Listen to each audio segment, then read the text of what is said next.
बैठने का जगह होगा तब ना बैठने देंगे, आप इसलिए उतर देंगे। কি হচ্ছে এই বিষয়টা যদি জানতে চাও তার জন্য পুরো ভিডিওটা দেখতে হবে, তো দেখো পুরো ভিডিওটা। হর হর মহাদেব, হর হর মহাদেব। মহাকুম্ভের যাত্রা শুরু হচ্ছে যেন এখান থেকে। আর সবার প্রথমে আমরা দর্শন করলাম দক্ষিণেশ্বরের মন্দির এবং সাথে মা গঙ্গাকে। বাবার দর্শন করতে গেলে আগে মায়ের দর্শনটা সেরে নিতে হবে, তাই না? তো এরপরেই আমরা পৌঁছে গেছিলাম কলকাতা স্টেশনের কাছাকাছি। কলকাতা স্টেশনের কাছাকাছি গেলে তোমরা দেখবে এইরকম দুধারে বাস দাঁড় করানো আছে, আর সামনে যে গেটটা দেখলে সেই গেটটা দিয়েই ঢোকা যায় কলকাতা স্টেশন।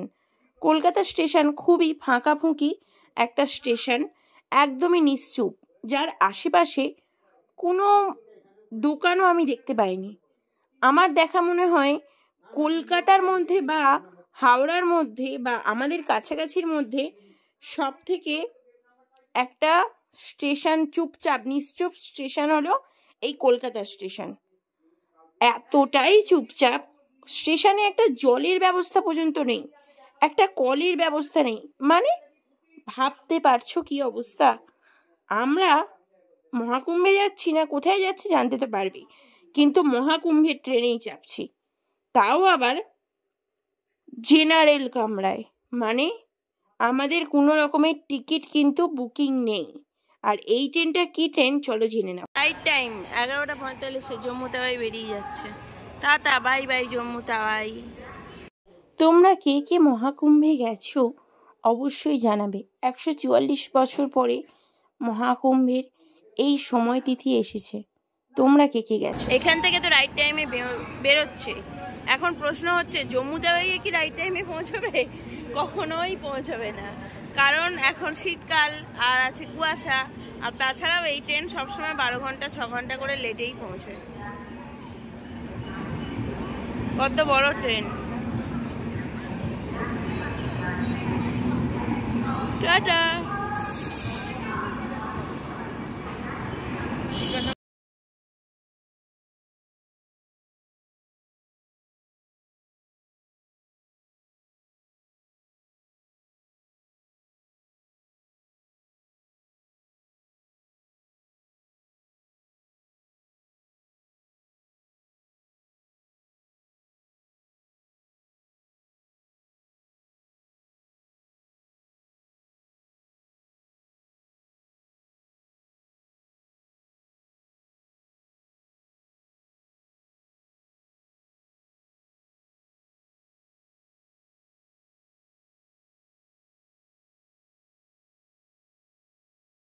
ট্রেনটা দেখছো যাচ্ছে, ওই ট্রেনটাই হলো কলকাতা গোয়ালিয়র এক্সপ্রেস, যেটা কলকাতা স্টেশন থেকে যাবে কুম্ভ হয়ে গোয়ালিয়াতে। তো আমরা পৌঁছে গেছি। ট্রেন কিন্তু দিচ্ছে এই যে কলকাতা স্টেশন, কলকাতা স্টেশনে কোথায় আমি বলে দিচ্ছি, ট্রেনটা দেখো আসছে। তো ট্রেন দিচ্ছে কলকাতা স্টেশনে 5 নম্বর প্ল্যাটফর্মে। 5 নম্বর প্ল্যাটফর্মে দিচ্ছে কলকাতা স্টেশন। আমি এখন কলকাতা স্টেশনে আছি।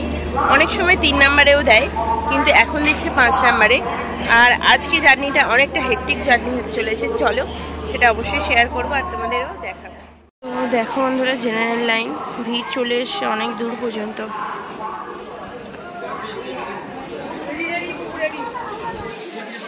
তো কলকাতা স্টেশন থেকে ট্রেন ছেড়ে বেরিয়ে যাচ্ছে। ফোনটা দাও। একদম দেখো 1:10 রাইট টাইম, ঠিক আছে? 1:10 বেরিয়ে যাচ্ছে। 12:31 নয়, সাপ্তাহিক ট্রেন প্রতি বুধবার দুপুরবেলা 1:10 কলকাতা চিতপুর স্টেশন থেকে গোয়ালিয়রের উদ্দেশ্যে যায় দুর্গাপুর, আসানসোল, প্রয়াগরাজ, কানপুর, মথুরা, আগ্রা হয়ে গোয়ালিয়র জংশনে গিয়ে পৌঁছায়।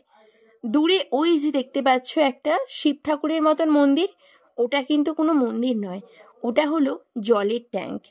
আর তার পাশে আরেকটু পরেই আসবে একটা মন্দির, সেটাই হলো মন্দির একটা।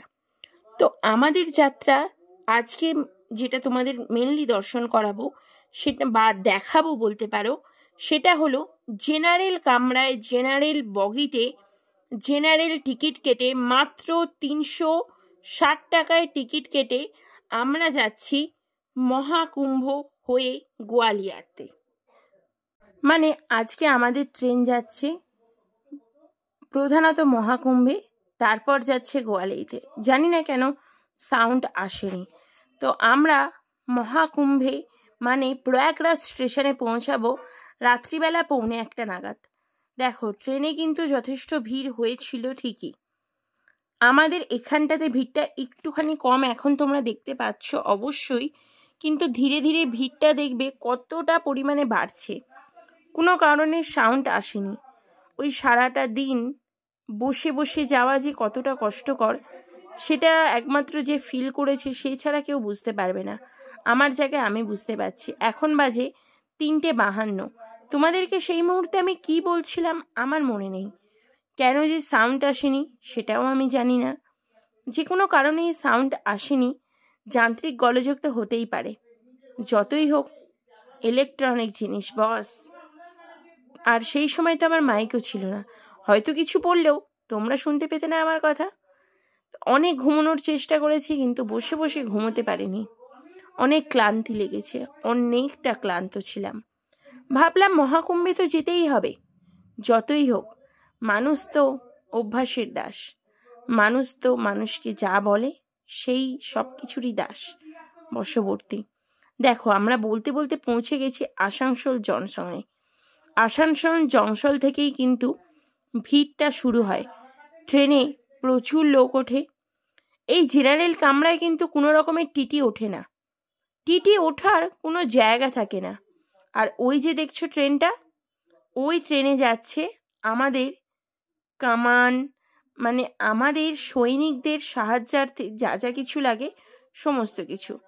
আমি তোমাদেরকে ভিডিও দেওয়ার জন্য ভিডিওটা আপলোড করতে লেগে গেছিলাম, কিন্তু নেট না থাকার দরুন ভিডিও আপলোড হচ্ছিল না। আর এই ট্রেনটা যেহেতু মথুরা হয়ে যায়, অনেকে কিন্তু মথুরা জংশনেও যাচ্ছিল। ট্রেনটা খুব ভালো যায়, কিন্তু আমরা সিট পাইনি। আমরা গিয়েছিলাম জেনারেলে। বলা বাহুল্য এই জেনারেলে যাওয়া মানে তোমাদের নাওয়া খাওয়া বন্ধ হয়ে যাবে। তোমরা না খাবার পাবে না বাথরুম যেতে পারবে, এতটাই পরিমাণে ভিড় হয়। সবটাই তোমাদের আমি দেখাবো অবশ্যই।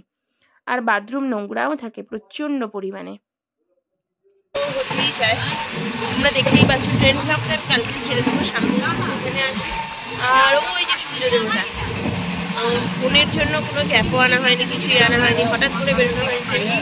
আমার অ্যাকশন ক্যামেরাটাও আনা হয়নি। আর ওইদিকে দেখো মা বাপি সবাই আছে। আর এর পরের পার্টটা থাকবে আগামীকাল বা পরশু। কিভাবে কি কতটা পরিমাণে ভিড় হয়েছিল, কিভাবে আমরা পৌঁছলাম মহাকুম্ভে, সেটাই দর্শন করাবো।